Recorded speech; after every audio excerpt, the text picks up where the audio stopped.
Hello दोस्तों, आपका स्वागत करता हूं हमारे चैनल देसी प्रॉफिट टॉक में। आज के वीडियो में हम बात करने वाले हैं एक क्वेश्चन के बारे में। हमारे एक सब्सक्राइबर हैं, उन्होंने कमेंट करके क्वेश्चन पूछा हुआ है कि सर, मेरा एक्सिस बैंक का मैं कस्टमर हूं, मुझे एक्सिस बैंक से होम लोन चाहिए 10 लाख का, मुझे कैसे मिलेगा प्लीज़ बताइए। ठीक है ना। तो हम समझते हैं चल करके 10 लाख का अगर होम लोन जो है वो हमें अगर एक्सिस बैंक से लेना है तो उसका क्या प्रोसेस रहेगा, क्या क्या डॉक्यूमेंट वगैरह की ज़रूरत पड़ेगी। अगर आप 10 लाख रुपए का होम लोन लेते हो तो होम लोन पर क्या इंटरेस्ट रेट चल रहा है एक्सिस बैंक में, और मंथली आपका ईएमआई वगैरह क्या बनेगा, डिफरेंट डिफरेंट अगर आप ईयर के लिए लेते हो तो इन डेप्थ जो है वो वीडियो होने वाला है। काफ़ी कुछ आपको क्लैरिटी मिलेगी अगर आप होम लोन लेने जा रहे हो एक्सिस बैंक से। ठीक है ना। तो हम चलते हैं अपने क्वेश्चन की तरफ कि भाई 10 लाख का लोन जो है वो अगर हमें लेना है तो पहले हम समझते हैं चल के ईएमआई वगैरह जो है वो आप कैसे कैलकुलेट कर सकते हो। ठीक है ना। तो यहाँ पर मैं आपको सजेस्ट करूंगा एक बेस्ट ईएमआई कैलकुलेटर, इसका लिंक जो है वो आपको डिस्क्रिप्शन में मिल जाएगा। इसकी मदद से आप आसानी से जो है वो होम लोन पर ईएमआई वगैरह जो है वो कैलकुलेट कर सकते हो। यहाँ पर आप देख सकते हो, यहाँ पर होम लोन का अमाउंट डालना है। यहाँ पर हम सबसे पहले क्या करते हैं, होम लोन का अमाउंट डालते हैं। तो भाई ने पूछा हुआ है कि उन्हें जो है वो 10 लाख का लोन चाहिए। सबसे पहले हमने यहाँ पर 10 लाख अमाउंट सेलेक्ट कर लिया। ठीक है ना। अब यहाँ पर जो बात आती है इंटरेस्ट रेट की, तो अब दूसरा क्वेश्चन आता है कि अगर हमें एक्सिस बैंक से जो है वो होम लोन लेना है तो अभी एक्सिस बैंक में इंटरेस्ट रेट वगैरह क्या चल रहा है। तो हम ऑफिशियल चलते हैं एक्सिस बैंक की वेबसाइट पर। यहाँ पर हम आ चुके हैं ऑफिशियल एक्सिस बैंक की वेबसाइट पर है। यहाँ पर इंटरेस्ट रेट के अगर टैब में हम जाएँ जा करके तो हमको यहाँ देखने को मिलता है जो अभी एक्सिस बैंक में इंटरेस्ट रेट चल रहा है वो चल रहा है 6.75% से लेकर के 7.1% तक। ठीक है ना। ये फ्लोटिंग इंटरेस्ट रेट है, फिक्स्ड रेट है। ज़्यादातर आप तभी जगह पे देखोगे आपको फ्लोटिंग इंटरेस्ट रेट ही देखने को मिलता है। फिक्स्ड इंटरेस्ट रेट पे ना कोई लेता नहीं, प्लस में ज़्यादा रहता है इंटरेस्ट रेट ना। तो फ्लोटिंग इंटरेस्ट रेट ही आपको सभी वेबसाइटों में सभी जगह पे देखने को ज़्यादा मिलता है। तो ये सैलरीड पर्सन के लिए जो है वो आप अगर आप सैलरीड पर्सन हो, किसी कंपनी वगैरह में जॉब कर रहे हो, गवर्नमेंट एम्प्लॉय हो, तो आपके लिए इंटरेस्ट रेट की जो रेंज रहेगी होम लोन पर एक्सिस बैंक की वो रहेगी 6.75% से लेकर के 7.10% तक। वहीं अगर आपका कोई बिजनेस वगैरह है, आप कोई शॉप वगैरह है ना, कुछ बिजनेस वगैरह रन कर रहे हो ना, तो उस केस में ये इंटरेस्ट रेट थोड़ा सा बढ़ जाएगा, जो कि हो जाएगा जाकर 6.90% से लेकर के 7.20%। मतलब कि जो एक सैलरी क्लास बंदा होता है जिसकी मंथली बेसिस पे सैलरी वगैरह आ रही होती है ना, तो बैंकों से उसे होम लोन पर जो है वो काफ़ी कम, मतलब कि एज कंपेयर टू एक बिजनेस क्लास के अपेक्षा जो है उसको अगर हम यहाँ पर देखे जाके तो इंटरेस्ट रेट कम पड़ रहा है उसका होम लोन। ठीक है ना। ये ऑफिशियल एक्सिस बैंक की वेबसाइट पर है मैं। तो अब ये तो था भाई कि इंटरेस्ट रेट। तो अब ये इंटरेस्ट रेट जरा हम यहाँ अपने ईएमआई कैलकुलेटर पर डाल करके देखते हैं। ठीक है। हमने यहाँ पर जो हमारा इंटरेस्ट रेट था वो था 6.75%। मैं अज्यूम कर रहा हूँ कि भाई हम कम को ही पहले लेकर के कैलकुलेट करते हैं चल के, क्योंकि हमारी मंथली ईएमआई क्या बनेगी 10 लाख के लोन पर। तो हमारा इंटरेस्ट रेट था 6.75, यहाँ पर हम डाल देते हैं 6.75। तो यहाँ पर जो हमने 6.75 डाला, अब यहाँ पर देखो जो ये लोन की अवधि होती है ना, ये बहुत ज़्यादा मैटर करती है। लोग सोचते हैं कि भाई हमें कम से कम मंथली ईएमआई पर लोन मिल जाए, बस कि हमें ईएमआई वगैरह कम भरनी पड़े। बट वो एक मेजर चीज़ भूल जाते हैं कि जितना ज़्यादा लंबे समय के लिए आप लोन लोगे उतना ही ज़्यादा आपको बैंक में को जो है वो ब्याज उस पर भरना पड़ेगा। इसका एग्जाम्पल हम लेके चलते हैं। सबसे पहले क्या करते हैं, जो लोन है ना वो हम 30 सालों के लिए लेकर के चलते हैं। ठीक है ना। जब अगर आप 10 लाख का लोन जो है वो 30 सालों के लिए ले रहे हो तो आप देख सकते हो कि आपकी मंथली ईएमआई काफ़ी कम बन रही, 6,486 रुपये ना। बट इसमें एक इंपॉर्टेंट चीज़ जो देखने वाली है वो है इंटरेस्ट। आपने लिया था 10 लाख का लोन बस, बट उसमें 30 सालों में जो आपका इंटरेस्ट का अमाउंट बनेगा जाकर के ना, वो बनेगा जाकर 13,34,953 रुपये। मतलब जितना आपने लोन लिया उससे कहीं ज़्यादा जो है वो आपको इंटरेस्ट का सिर्फ बैंक को ब्याज जो है वो देना पड़ जाएगा। तो टोटल मिला करके 10 लाख का लोन अगर 6.75% इंटरेस्ट रेट पे, मतलब कम से कम ब्याज पे भी अगर आपको मिलता है 30 सालों के लिए, तो टोटल आपका 10 लाख पर जो आपको बैंक को 30 सालों में वापस करना पड़ेगा वो करना पड़ेगा 23,34,953 रुपये, जो कि काफ़ी ह्यूज अमाउंट है। और यहाँ पर आप इस सर्किल बारे में ये एक पाई चार्ट में आप देख भी सकते हो कि ये जो था ना ग्रीन वाला एरिया, इतना आपने लोन लिया है सिर्फ 42%, और ये जो 52% के आसपास है ये आपने बैंक को ब्याज भरा। अब इसी को अगर हम देखें अमाउंट को कम करने के लिए तो हम सीधे चलते हैं इसको हाफ कर देते हैं। मतलब 30 साल की जगह हमारा अपना लोन हम कर देते हैं कि हम भाई लोन जो है ना वो 15 साल में के लिए लेते हैं जाकर। अब देखिए कितना मेजर डिफरेंस पड़ता है।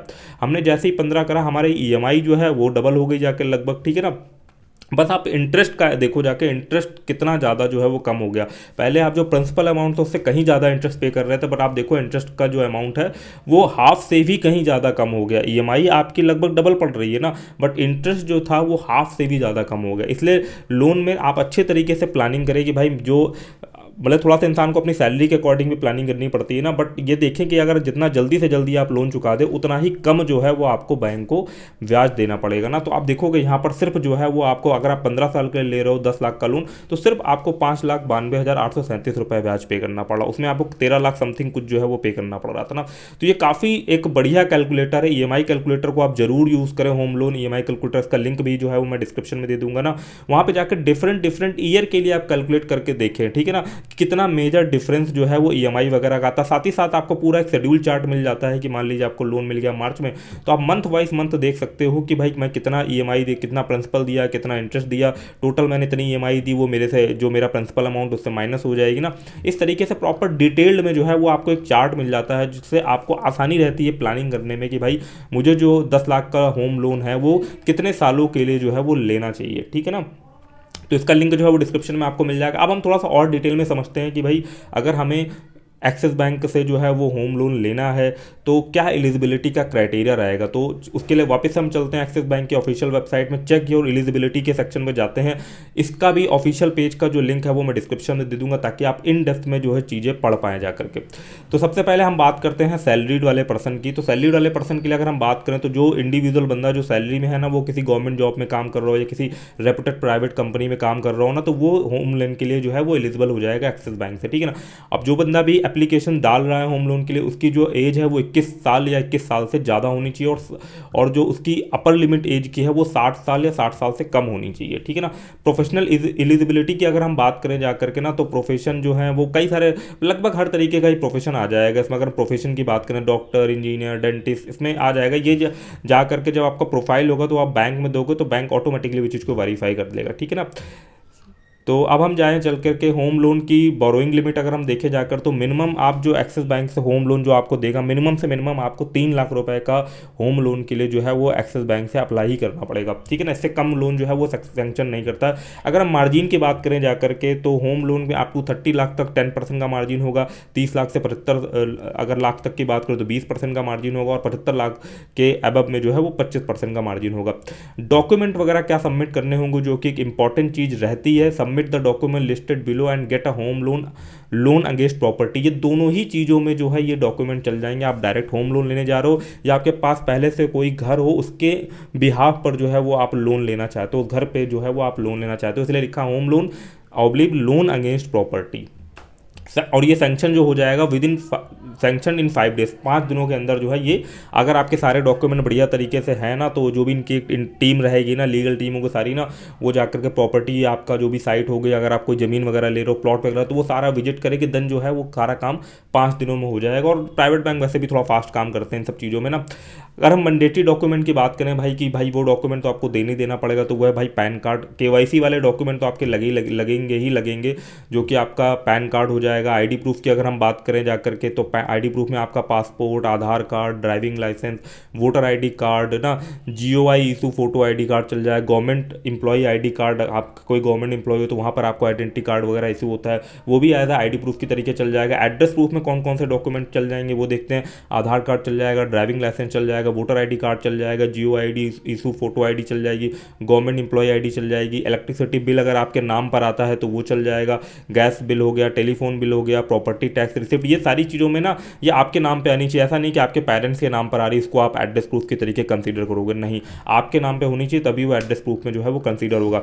डेट ऑफ बर्थ की अगर हम बात करें, तो डेट ऑफ बर्थ का डॉक्यूमेंट भी आपको चाहिए होगा। तो डेट ऑफ बर्थ जो है वो कैसे जस्टिफाई हो जाएगी, आपके पासपोर्ट में डेट ऑफ बर्थ होती है, पैन कार्ड में होती है, आधार कार्ड में होती है, ड्राइविंग लाइसेंस में होती है, बर्थ सर्टिफिकेट में होती है, एसएससी मार्कशीट में होती है, जो आपके हाई स्कूल की मार्कशीट वगैरह रहती है ना, उससे जस्टिफाई हो जाएगा कि हाँ भाई डेट ऑफ बर्थ का वो एज अ प्रूफ के तरीके चल जाएगा। सिग्नेचर प्रूफ के लिए क्या चल जाएंगे document, passport, pan card, bankers verification वगैरह चल जाएगा। प्रूफ ऑफ इनकम की अगर हम बात करें कि अगर भाई आप सैलरीड पर्सन हो, जॉब वगैरह कर रहे हो, तो इनकम प्रूफ के तरीके आपको जो है वो क्या क्या डॉक्यूमेंट वगैरह जो है वो सबमिट करने पड़ेंगे, वो आपको सबमिट करना पड़ेगा।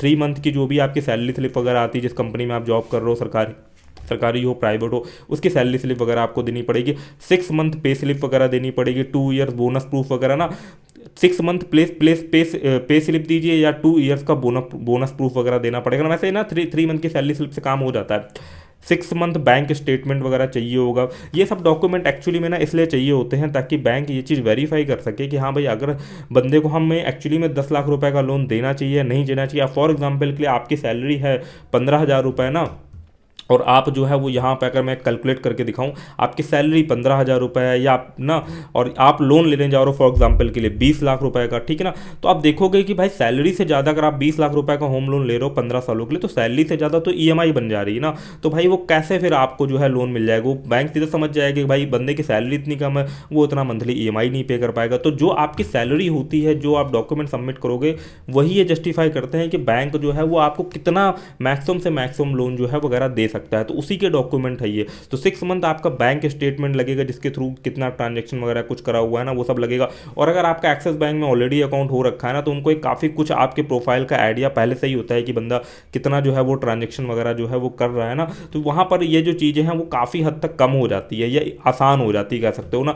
सेल्फ एम्प्लॉयड की अगर हम बात करें जाकर देखो यहाँ पर अगर आप सैलरीड पर्सन हो तो आपको 2 ईयर का जो है ना वो आपको जो फॉर्म 16 वगैरह जो मिलता है ना, जब आपका आईटी रिटर्न आईटीआर वगैरह फाइल कराया था ना तो आपकी कंपनी में ही फॉर्म 16 वगैरह है ना वो आप मांगोगे तो वो आपको मिल जाता है ना। तो 2 साल का वो फॉर्म 16 देना पड़ेगा जिससे जस्टिफाई हो जाएगा भाई कि आपकी इनकम कितनी है, ठीक है ना।